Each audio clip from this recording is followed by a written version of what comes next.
Talk, because I already know everything now. I don't know anything. I don't Listen, know I anything. think that it's better that you talk to me, because otherwise I'm gonna call the police, Malu, and you know it was that- Amora. She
In the past few months, news headlines have been inundated with news of financial impropriety, from the swelling allegations against Chairman Wontumi's mining interest to Edubuahen's use of national security funds, as well as the Hanan and National Service Authority financial scandals. Now, what these headlines expose is a troubling intersection between politics, business, and illicit finance, underscoring the country's deep vulnerability to financial crimes despite efforts to fight back.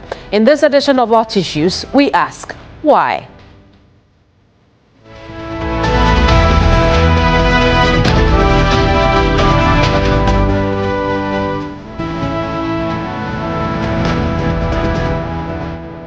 At the center of Ghana's efforts to unravel these webs of graft is the Financial Intelligence Center, the quiet but powerful agency mandated to trace, analyze, and disrupt the flow of dirty money. But is the center succeeding?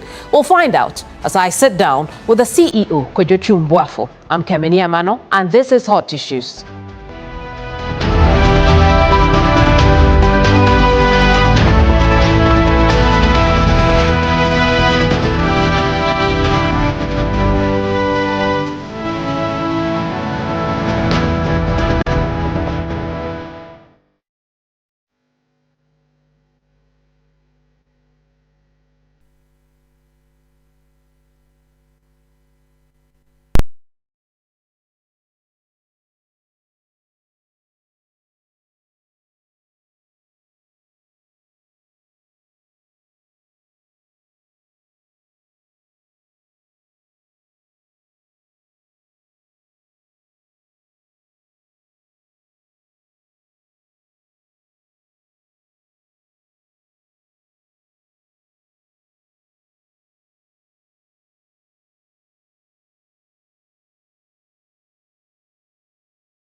You're welcome to Hot Issues. Thank you. What is the job of the FIC? In a nutshell, the FIC is an anti-money laundering institution. So we are empowered by Act 1044, which enjoins us to mainly, I use the word regulate and moderate the anti-money laundering conundrum, then counter-terrorism financing, and then counter-proliferation financing. So what is counter-terrorism financing? Money laundering leads to a lot of issues, But primarily, one of the things that most governments and our governments don't want is the use of money laundering to finance terrorism, finance illicit arms, and basically finance conflict. So what we do is we track and trace dodgy financing across our banking interfaces and the finance apparatus that exists in this country. But you see, one of the things that we should understand is that in this sub-region, there's been a lot of conflict. Our history, Ghana has been saved conflict, and we can go into the historical antecedents that has kept Ghana peaceful. But we don't take that for granted. So what we do is we have to have a strict monitoring and regulation regime to make sure that people don't bring illicit financing into this country and use it for untoward things. How really is your job done? Our job is done technologically, right? So we have software and platforms that we use to monitor and survey what is going on. We have interfaces with all the banks who report suspicious transactions to us in real time. So we are able to track and trace where those finances are being dissipated.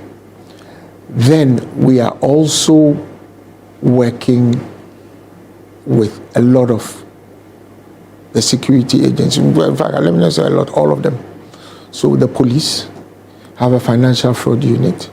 We work with national security. We work with the Bank of Ghana. We work with all the banks, the tax authorities, because one of the things that should be basic appreciation is that if you are evading tax, you are money laundering. Simple as that. I see. And then our foreign partners, the FBI, British intelligence, EU intelligence, all the other FIUs across the world. So, I mean, you surveil individuals as well? Individuals, companies, organizations, non-profit organizations, name them. So where do we draw the line between the surveillance and then people's privacy? If you are money laundering, you are not asking for privacy. Okay. But the act enjoins us to scrutinize those big. So what we do is, before we move in on anything, the banks have to tell us that this is a suspicious transaction before we go out and investigate it. But what I have done since I've come here is I have asked that we adopt a more front foot approach, which means we are not reactive, we are proactive. So we track and trace ahead of the fund, suspicious fund, being potentially dissipated through other accounts. Because normally what will happen is if those illicit funds come in, they will quickly be moved into other accounts. And if you are not front foot, you won't be able to get it. With the advent of cryptocurrency and the Bitcoin's world, it has become a little bit more sophisticated. So we've had to up our game, so to speak. We'll get to, upping the game, but in these proactive measures that you're taking, what will attract you to an individual or an entity? Lifestyle. Lifestyle. Okay. So I'll give you an example. Richard Quay, is that his name? Niyama Quay. Niyama Quay, yeah. He had a massive party at the Independence Square. It caught our attention, and we set about to investigate him. And we did a thorough investigation, FIC, BOG, We invited him over, his lawyers. We had a thorough investigation of his operations, his taxes, his businesses, and we found that perhaps what he did that he shouldn't have done was to attract attention, because he had really done nothing. Right. Since you have brought that up, let's look at that situation. At the time you froze his account, what was the probable cause for doing that? Money laundering. You want to know the origins of where those funds came from, because it looked suspicious. But we knew he owns Bill's Credit. We didn't know anything. At the time, you didn't know?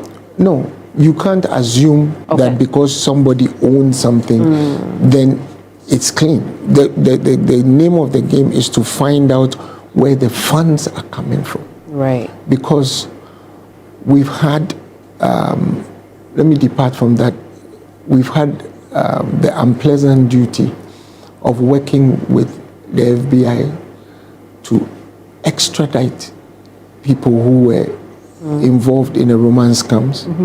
And those romance scams, the funds were going to the Scandinavian countries, and in comes frozen foods and other items. So the money laundering regime is essentially, laundering is washing, is essentially illicit funds being transmitted to do seemingly genuine or kosher operations. So in the case of those individuals, it was romance scam. It runs into hundreds of millions of dollars. And these people have been extradited already? Been extradited. So which particular case are we looking at, since the extradition is already taking place? It was about 6 individuals. Okay. We were in close consonance with the FBI, and they brought their case. It actually took 6 years. But to investigate them. And they brought their case in front of a judge, because we have a mutual legal agreement with the United States and other countries. So one of the things that the mutual legal agreement does for us is it makes it harder for anybody to go and commit a crime somewhere and come and enjoy the proceeds thereof in Ghana. I see. I was asking about the specific cases. So, I mean, who were the 6 people who were extradited as a result of this? The names are there, but I would rather skip the names, because the history is online. Okay. When was this? It happened about 2 months ago. 2 months ago. Yeah. Okay. I think we would have an idea which people those are. Yeah, right. 2 months ago. But it was. But it is not in isolation. Those 6 is what came out in the media. But the process of identifying people involved in scamming people overseas, and then transmitting the money to do other businesses in Ghana, it's ongoing. It happens. Ongoing. Yeah, it's fluid. I see. How many of such investigations have you done this year? Right now, we have a particular one that we are doing. Are you able to tell us a bit about this particular one you're doing? Let me just say that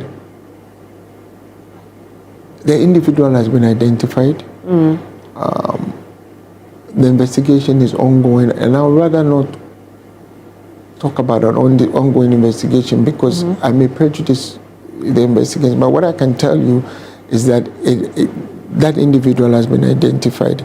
It has been sent to us, and what we are doing now is we are asking for what we call a KYC. Okay. KYC from the bank means know your customer. That means the banks are going to give us the business that account or that individual has been doing. Right. So what we do then is we look at the inflows, because the direction of the inflows or the origins of the inflows tell you a story. How those funds are dissipated tell you a story. To which accounts those funds go the regularity with which those funds are dissipated, to which individuals it goes to, tells a big story. I see. Let's stick with the banks because they appear to play a very critical role in this. And I've seen the risk assessment report for 2024, and it seems to suggest that there are steps in place to check money laundering that goes through the banks. But the truth also is there's a lot of work to be done in the banks, correct? Absolutely right. The National Risk Assessment, what it did was it identified our vulnerabilities. And some of the vulnerabilities included the interfacing that we have with the banks. For example, there are instances where we thought that we needed information earlier than we got it. And then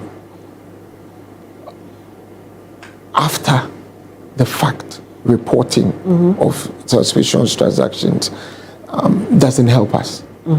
Because sometimes the individuals to whom these funds are dissipated quickly remove the monies from their account and you can't even find them. Some of them are foreign nationals. In fact, a lot of them are foreign nationals. And you find that a quantum of money has been quickly dissipated from certain bank accounts. And if we get it after the fact, there's very little we can do about it. Because apart from the police, we interface with Yoko. Indeed, when we freeze accounts, after the 7th day, we turn it over to Yoko. So we have to give Yoko time to act. And in most instances, if we give them the time, if we submit our investigations in a timely manner, the law enforcement agencies are quick and they are able to act. Right.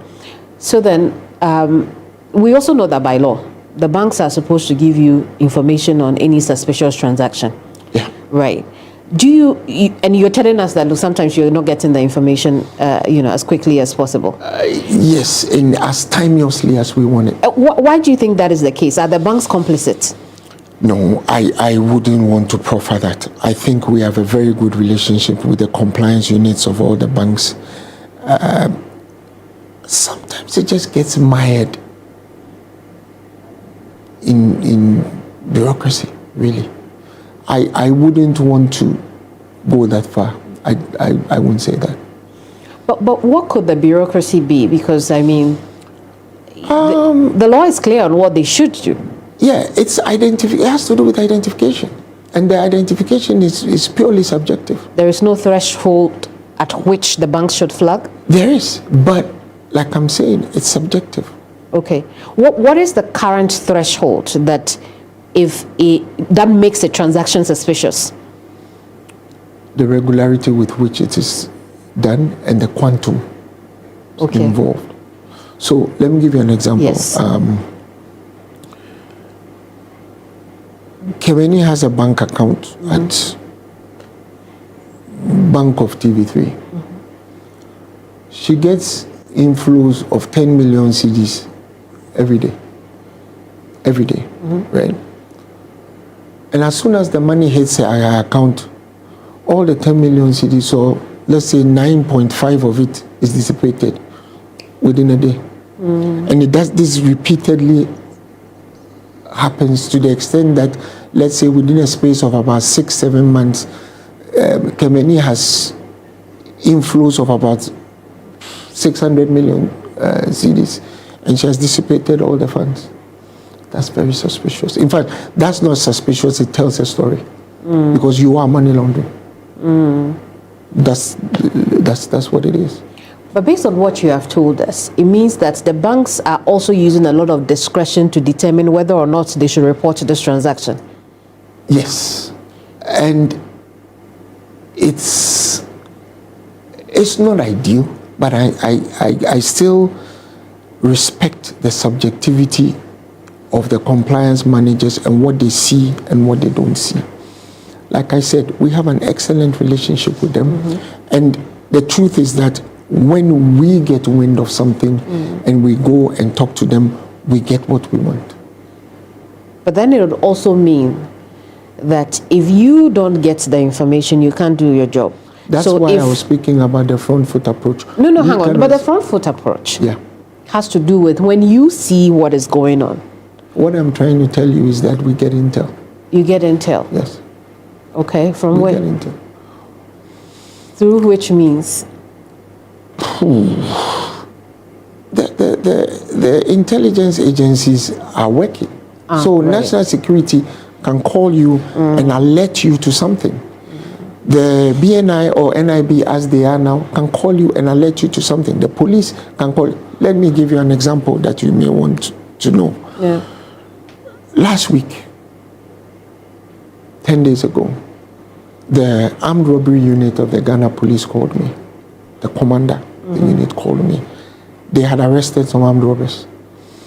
And they found that what they were doing was the proceeds of the armed robbery was going into mobile money platforms and quickly being dissipated. So they asked us to freeze those mobile money platforms. So those are some of the intels I'm telling you about.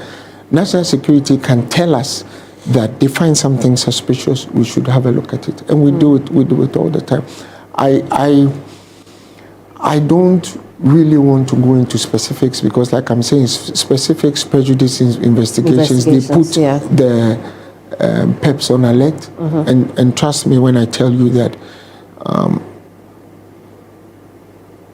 the perpetrators are very, very savvy. I dare say they are at par with us on their technological abilities. Sometimes they may even be ahead of us. So giving away too much will become problematic. Absolutely. And I can understand why. But while we are wrapping up on the subject of the banks, right, when you look at recent corruption-related cases that are being investigated, and I'd like to believe that the FIC is involved in those, it begs the question as to why these transactions were not flagged. For instance, in the national service scandal, which precedes you, of course, the question is, why didn't the banks flag all these transactions that were flying about? It's your investigation able to say why? You answered your own question. You said precedes me. Right. The question is but you the action precedes you, but the investigation is happening now. I mean, so have the investigations been able to identify why these banks did not flag it when someone had more than 2 million on their e-switch in the name of a service personnel, for instance? Let's leave that to the Attorney General. Right. But that's something that should be flagged in. You said it precedes me. No, but I understand that. And, we are not going to go into the specifics. Of course, it's being, attended to in the court. But what I'm asking is, on the regular, it should be. It should be flagged. I'm answering your question. It should be. But you are a tough interviewer, so you're pretending not to hear me. Engineer. I said it should be. And I dare say that maybe if the NDC government was in power, it wouldn't have happened. Because if you recall, during President Mahama's first time in office, something like that was flagged at the National Service, but it wasn't nowhere near the scale of what has happened there. And you see, for me, and for you as a taxpayer, for us as taxpayers, every time you hear something like that, you should be very upset. Because it's the difference between going to the hospital and being attended in a timely manner, because those funds have gone to private individuals and it should never have gone there. And yes, you are right. It should have been flagged. And like I said, it precedes me. What are sanctions for financial institutions that fail to flag transactions? We report them to the Bank of Ghana. Okay. If we think that there's a flagrant attempt to hide information from us, we report it to the Bank of Ghana. And the Bank of Ghana have a department that deals with those things, and the director is on our board. So, our board is an statutory board.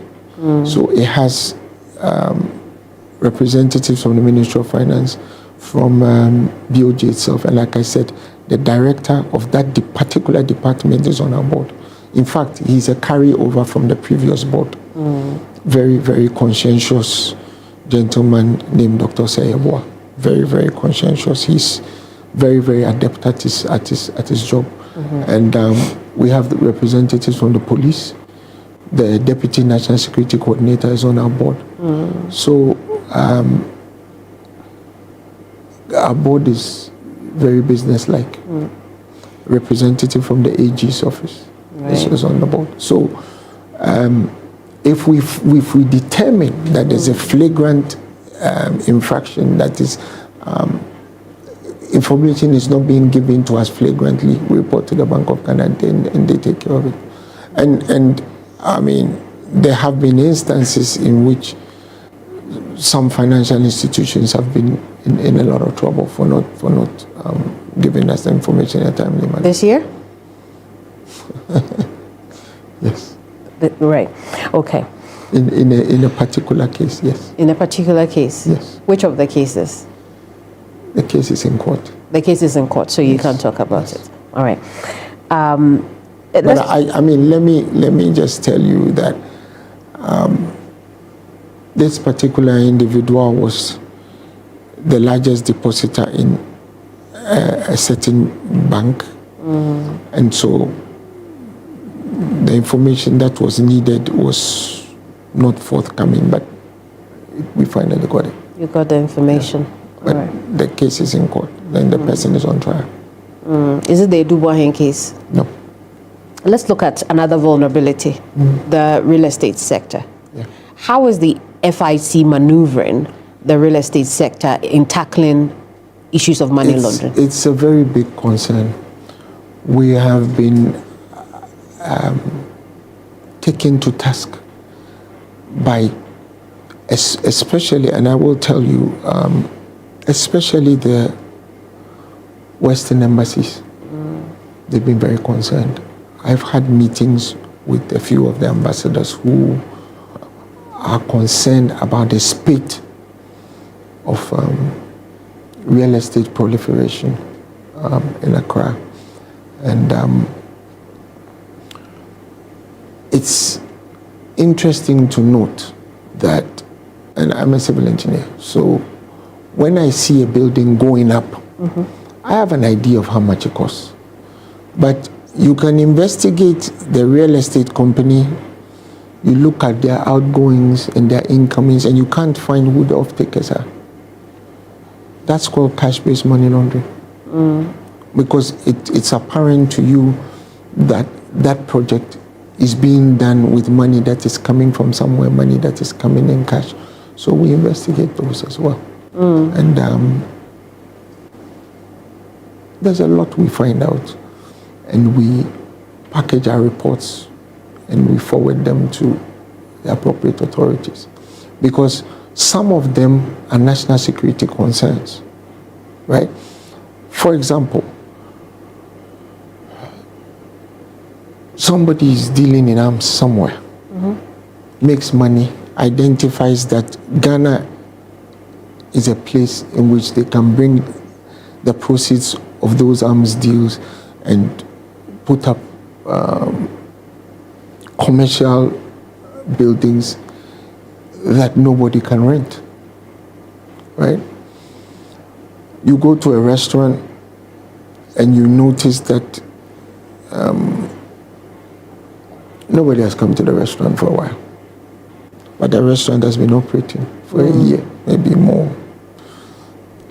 You should be suspicious. Of course, some of it is also plowed into imports. Okay. That's a little bit harder to identify because of the nature of imports that come into Ghana and the attendant flux of the finance, because pay the importers, bring the goods, pay the port charges, your duties, and then the goods are sold and then sent back. Like I told you, in the case of those individuals that were extradited, it took a while because of the route through which the finances were going. So for us, the most important thing, the most telltale thing, is the origin of the funds. Okay. So these non-financial institutions, businesses and professions, right? DNFB. Yes. So which area does it cover? Because when you talk about import, you're talking about real estate. I'd expect that they would also have the obligation of reporting to you of sorts. We get the reports. Okay. Yeah, we get the reports. We get a lot of reports, and we act on them. To find out. There are several of them that we will call and find out what's happening. Well, because if you're involved in real estate, you don't use your own money to do it. So if you have off-takers, if you have people who are buying the real estate upfront, it should show. And of course, there are tax implications, right? It should show. It should show in your turnover. It should show in your P&L statement. It should show all over the place. But for some of them, you don't see anything. Okay. So when we get those, we refer them to the tax authorities. And like I said, some of them are of national security concern because of the background of the individuals who actually own those entities. Okay. When you say the background, what are you referring to? Suspicious foreigners, for example. Right. Yeah. Okay. Who are comfortable enough to wash their money in Ghana. Yeah, and corrupt politicians. Okay.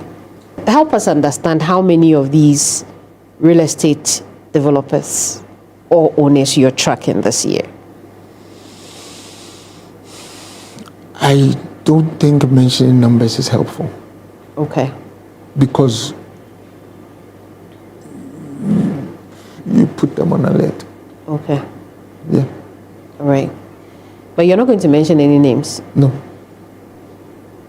Put them on alert. Because it's Kemini, you drive around Accra. You see what's going on. Okay? I have been the head of the Ghana Free Zones Authority for 8 years. So if anybody welcomes investment, it's me. But you don't want investment that shouldn't come into Ghana. Yeah. That's very, very, very bad for our economy. You can say it's bringing jobs, because the real estate brings jobs. Artisans are working, masons, carpenters, but the money should be clean. It's very important, because we have presented ourselves for mutual evaluation, right? As we speak, I'm sure you know that Financial Action Task Force and DIABA are here holding a convention. I just came back from giving a speech there. So if Ghana doesn't pass the mutual evaluation because people are bringing dirty money here, what it does is it affects our ability as a country to get the kinds of financing that we need to develop our country, because you are going to be real estate. So that means that if you are trying to transfer money to your ward abroad, it becomes a problem. If you're trying to actually now go and genuinely say buy a vehicle, becomes a problem. And the sum total of it and the long... That is even at the individual level? Yes. That's basic. So long term, cumulatively, that dirty money that came into the country, for which reason we were flagged and declared, put on the grey list or blacklisted, long term it doesn't help our economy. But Because the government will want financing for, say, a project, port, airport, hospital. And what then happens is you are either being hit with astronomical interest rates because your destination is a no-go area, or it doesn't happen at all. And Ghana doesn't need that. We have stayed a developing country for far too long. President Mahama's vision is to turn this country into a proper middle-income country where Ghanaians are working and earning good wages.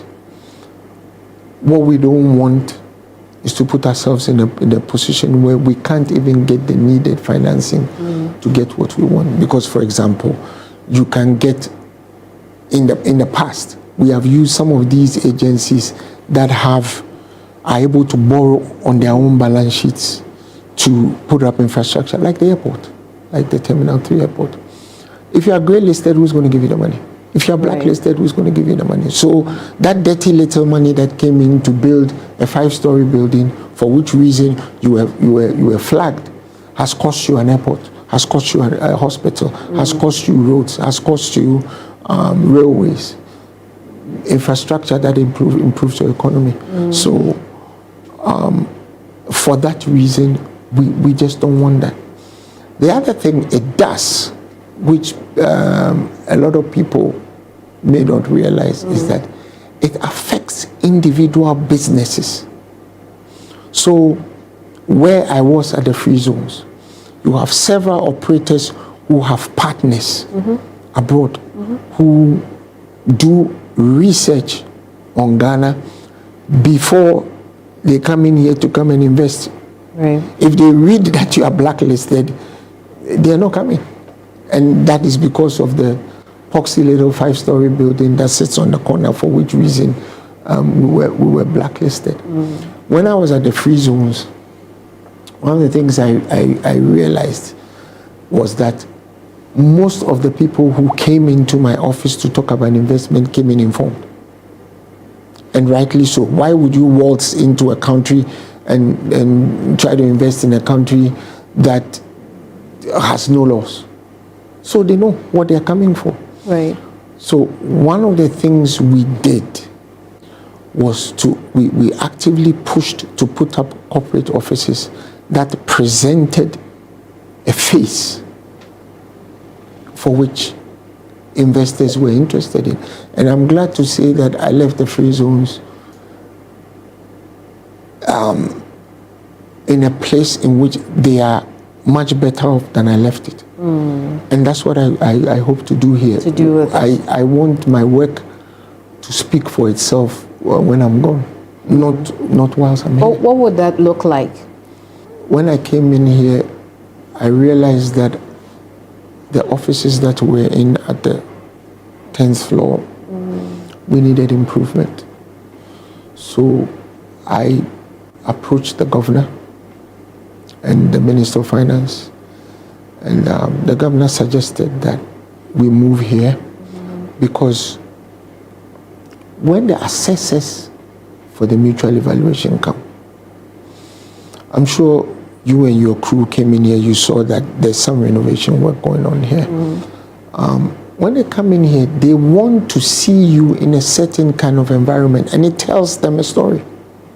Apart from the things like improved legislation and addressing the issues that came up with the national risk assessment, and they want to see that they came to corporate offices. They want to see people working. They want to see the analysts behind their desktops working. It tells a story. When you came in, what was the story that this place told?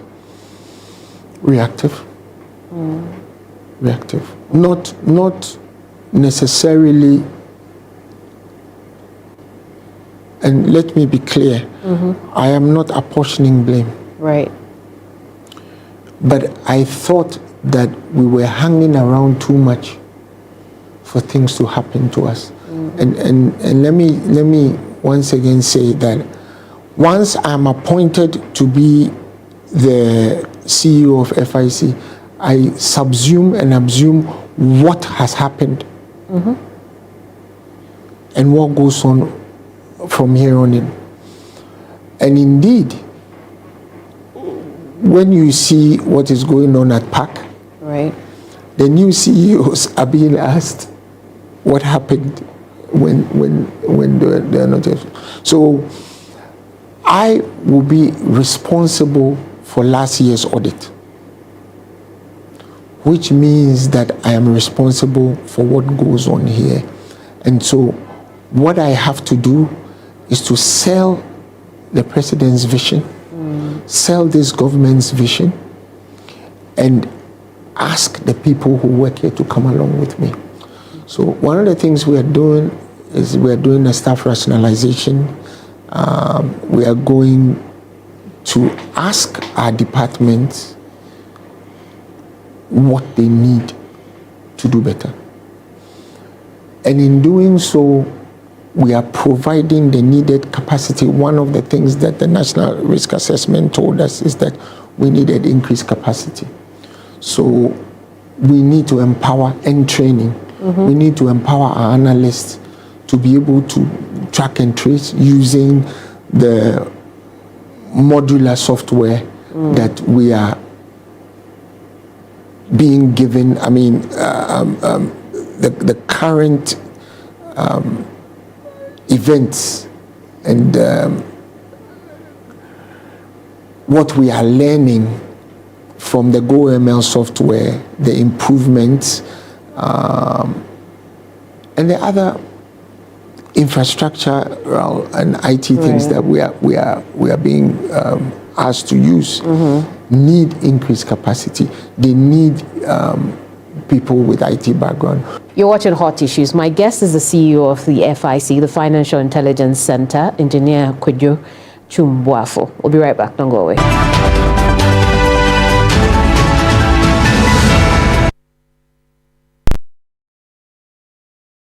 It's match day. The rivalry, the history, the patching, the super clash. Heart of Oak versus Asante Kotoko. Sunday, 9th November. Cross Sports Stadium. Come witness the pride of Accra. Meet the power of Kumasi to battle for supremacy. Join the fan zone outside the stadium. Stage, sound, drinks, prizes, and meet your favorite celebs, influencers, and football legends all live at the stadium. Pure energy. You won't be bored because there will be free Wi-Fi. The vibes don't stop. Camp chant, dance, and turn up with campus fans. This isn't just football, it's a festival. 2 giants, 1 nation, 1 game.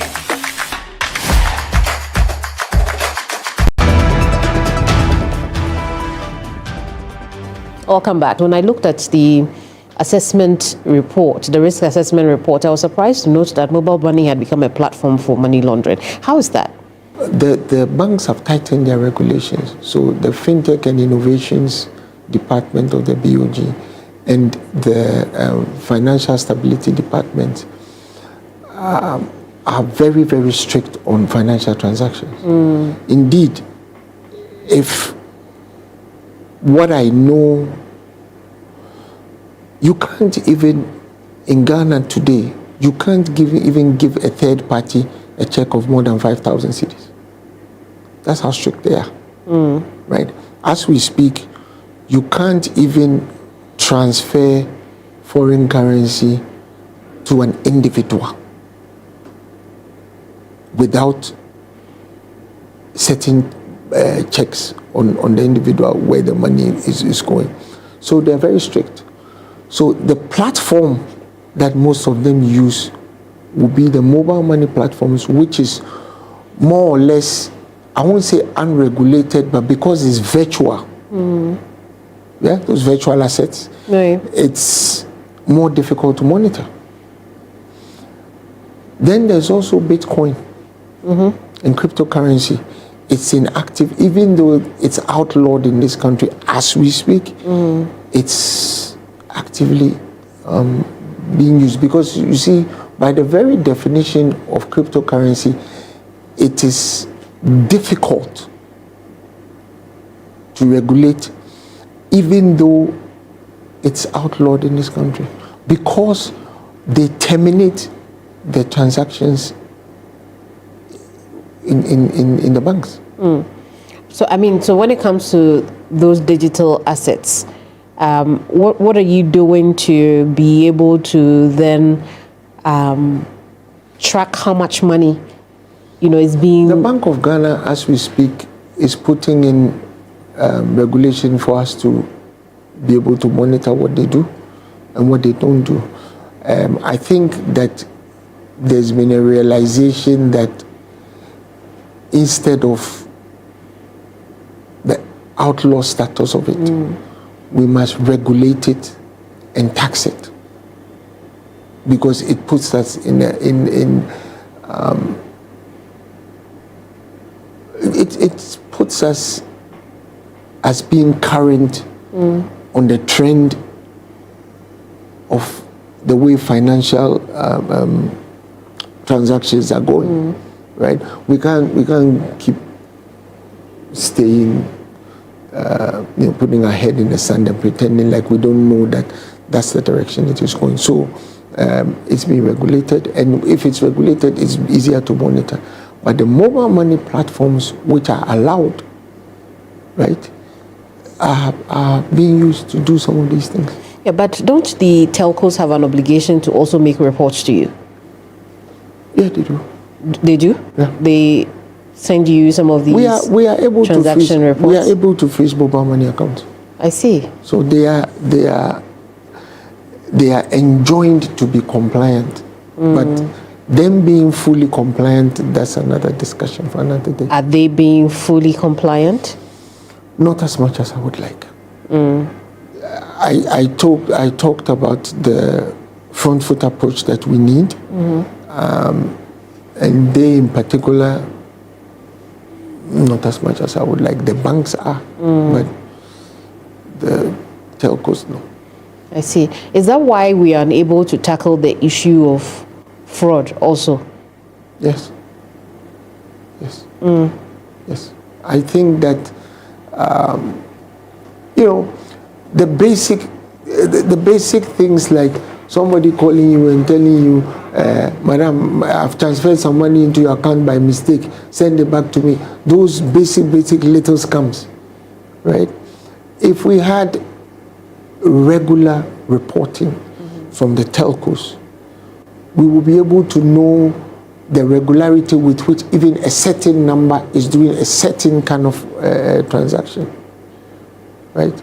But I would want to believe that because the mobile money platform is not their core business, maybe float of sorts, maybe there may be some inefficiencies here and there.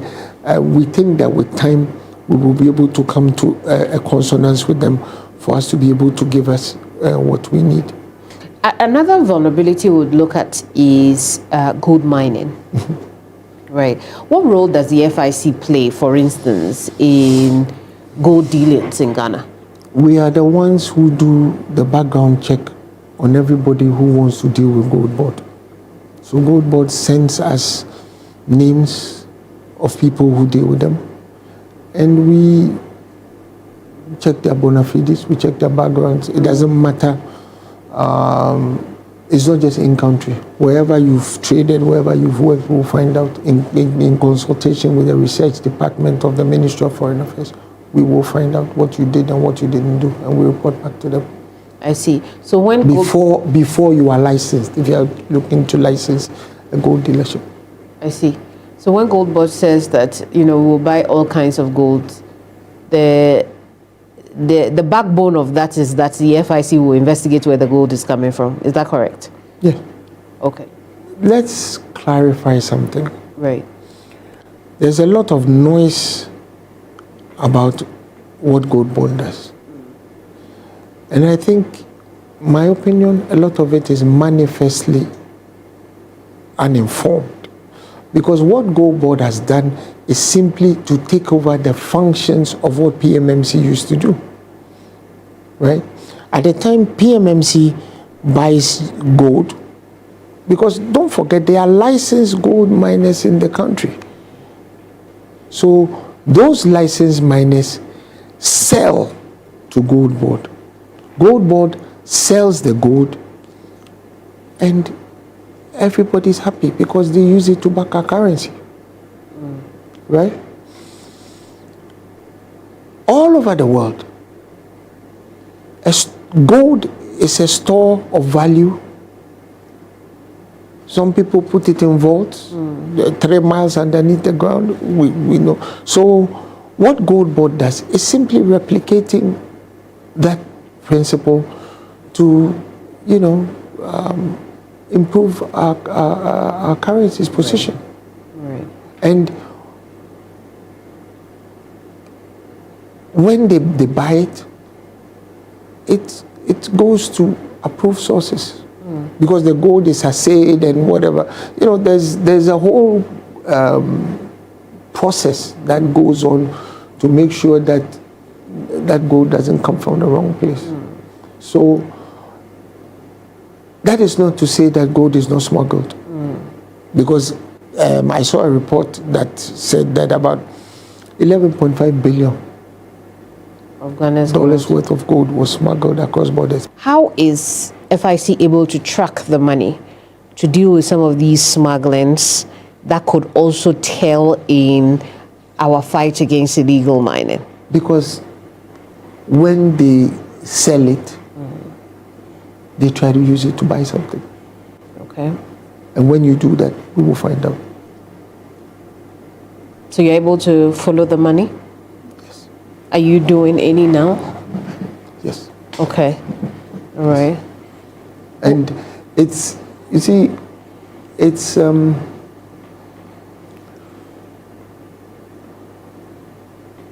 don't want to say it's difficult. It's not difficult.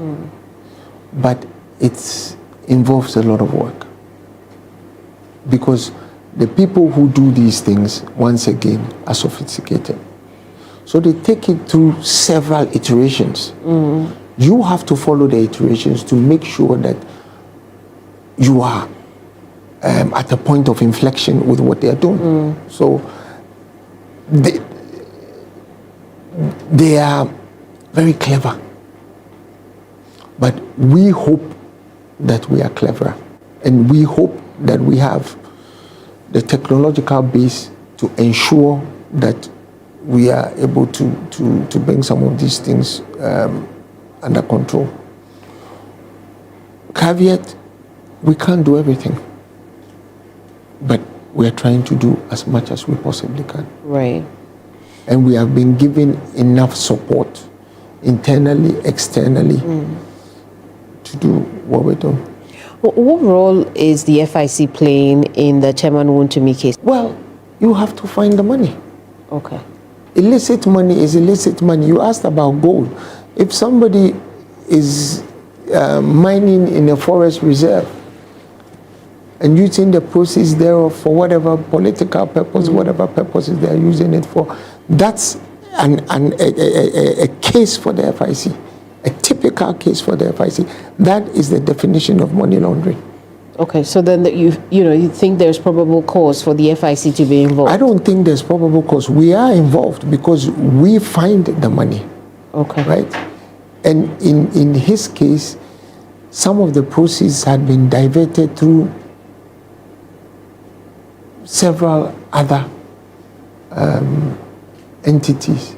And we have to find the money. We have to give the Attorney General our report, and he will use it in his prosecution, so to speak. What do you mean some of the monies were diverted into other entities? Into other entities. Some of the money goes into other. It's a typical scenario for us, because you are looking at a particular individual. What is he doing? with the proceeds of what we think is illicit financing. Where is it going? So you follow it and you find out that, A got 10 million cedis on this day. The next day he withdrew or transferred 9.77 million of it into an insurance company. So you look for that insurance company and you find out that that's an insurance company that doesn't take deposits.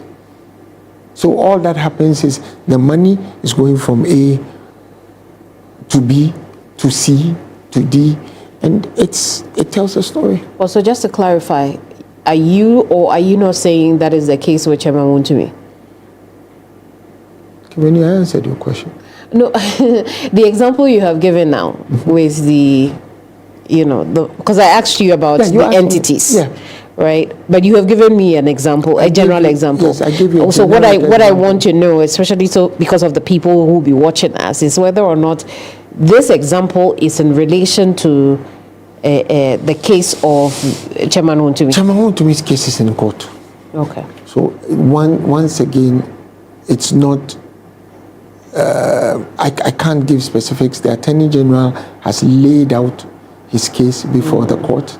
The courts are dealing with them. But what I can tell you is that his general manager has just 10 states evidence. He was the fourth accused, he's just 10 states evidence. His general manager has implied that he was actually asked to go into the forest reserve to mine. That is a telltale that amplifies what we thought we were saying, what we thought we had seen. Now, I have heard that in the recent past he has mentioned that the FIC has seized his money and he cannot feed his family, and so begs the question, for somebody who was able to display gold bars on TV. I'm not sure whether it was your station, but it was on his own station. Okay, but there was another. It was on his station. I think they were rebroadcast on other channels. Okay. Yeah. So if you're able to do that, why are we not able to feed the children? Okay, I cannot answer that. I think that may be political gimmickry intended to court sympathy. But I'm just begging the question that if you're able to display gold bars and call it solid money, on television, why would you not be able to take care of your family? So his accounts are still frozen? Yeah, because that has been turned to Yoko, that the Attorney General may attach it if he's successful with his prosecution. So that left our hands long ago. I see. And it's likely to be the same, that it's likely to stay that way until the case has properly terminated in the courts. I can also tell you that there has been civil judgment of which we have a copy. One of his partners who is also about to tell his story to the AG. Right? And they brought us that civil judgment just yesterday. So there are many wheels in motion regarding What does the civil judgment say? It's about a story to do with mining, the same mining in illicit areas. It's all the wheels are in motion, and at the end of the day, a judge will determine the veracity or otherwise of the AG's charges. It's easy for somebody to say that we are going after Chairman Wontumi and freezing his assets because he's a politician and a politician of the opposition party. Perhaps that is why. The fourth accused person is general manager who is turning state's evidence. It's not NDC. You see? It's a boy Bibeka with him. So what it is that you have gone and done. That one of your assigns is now prepared to testify against you in a court of law speaks volumes. I heard the gentleman say something that I found instructive. He said that they had both been arrested, and the people who went to sit at Yoko were shouting, "Free Chairman Woon to me, how about me?" I also have children, I also have a family. Why was nobody looking out for me? So that is instructive again. That case will be adjudicated in the courts, and we will soon know whether he's guilty as charged or not. But I can tell you that there was a lot of money going around. People do it differently. So you may take a certain amount of money that has come into your account illicitly and funnel it into one venture. Somebody may take it and dissipate it into other accounts and then ask the people to go and collect the money and bring it to him. Some people may use it to do real estate like we've spoken about. Some people may use it to do what we call trade-based money laundering now. That is a very interesting aspect of money laundering. Thank you very much for sitting down with us. Thank you. And thank you too for watching this edition of Hot Issues. There are parts of this interview with Engineer Kojo Buafo we haven't been able to bring you here in this 1 hour show of this edition, but you can log on to youtube.com and watch those parts we couldn't stream live in this episode. We are back next week with another episode of Hot Issues. I'm Kemini Amanor. My guest is Engineer Kojo Buafo, his CEO of the Financial Intelligence Center. I'll see you same time next week. Bye-bye.